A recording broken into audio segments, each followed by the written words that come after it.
antakse kuskil meedias ette selliseid numeroloogia artikleid, et arvuta enda elude number, arvuta enda kaaslase elude number, siis saad teada, kas te sobite. Et kuidas see numeroloogias on, kas mingi number sobib mingi numbriga palju parem? Jah, nii on. Eluteedega on sukasi, et eluteesi kokku vaadates näed elu kulgemist, mida üks partner õpib, mida teine partner õpib. Ja kui need omavahel kokku liita, saab 2 inimese ühise eluraja nii-öelda. Nüüd, kui see ühine elurada sobib ühele rohkem kui teisele, siis see, kellel ta ei sobi, võib hakata ponksima sellega, et talle hästi ei meeldi võib-olla. Aga mis suhed koos hoiab, see on hingenumber tegelikult. See on see, mida tavaliselt kellelegi näidata inimest, tunned inimest sügavalt lähemalt, siis tead, mis ta tegelikult on. Aga kuidas hingenumbrit arvutatakse? Täishälikud kokku. Kõik nimes olevad täishälikud kokku ja 9. No kõik lihtsam. Eesnimes? Kõik. Kõik, mis su sünnitunnistus nimed on, kõik täishälikud kokku. Ja siis on lihtne. Täisnumber ütleme hakkaks, mina kasutan alati vahenumbrid ka, 37 tuleb 1, tuleb 10 ja 37, 10, 1 on, aga 28 tuleb ka 10, aga ta on naisalik number. 28 mõlemad on naisalikud numbrid. 37 on mehelikud, need toimetavad erinevalt. Ja isegi nende need, ütleme, algus 3 ja 2 on, nad on erinevad. Et pigem selle elutee numbri järgi selle järgi ei, elutee, ta viib inimesi lahku. Ma tean, et ta on viinud inimesi lahku, ütleme, kui isegi seal potentsiaali numbrid nähti sobivad või hingenumbrid on ju.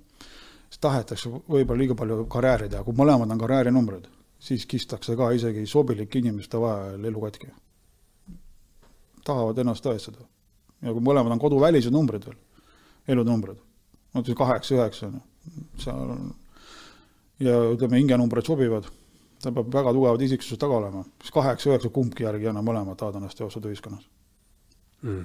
See on küll oluline, et üks elude number oleks see, mis kodu eest vastutab ja teine, mis väliseteguri eest. See ei ole tänapäeva maailmas pole enam oluline, on see mees ja naine, kuigi eelistatav peaks mees ikka väljapool tegutsus. Mehed on sündinud selleks, et tegutsed väljapool. Mehe, ütleme, geneetika on selline lihtsalt.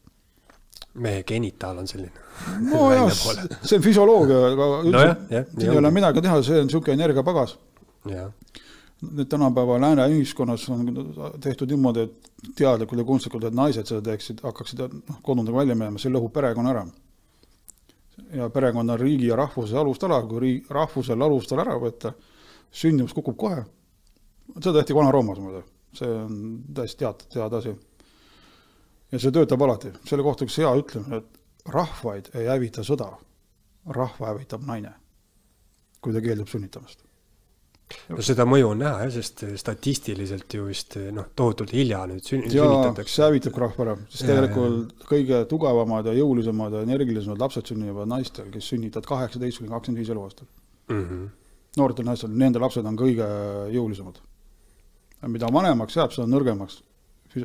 Ütleme, ta võib olla vaimses planees natuke targem, võib-olla väidetakse, kui mina ei tea seda. Lihtsalt ma olen kuulnud, nii öeldakse. Aga see ka tõele vastab ei oska öelda. Aga mida ma kindlasti füüsilises plaanis tean, on see, et noorematel paaridel sündinud lapsed on alati jõulised. See on loogiline, jah. Aga Eesti esu.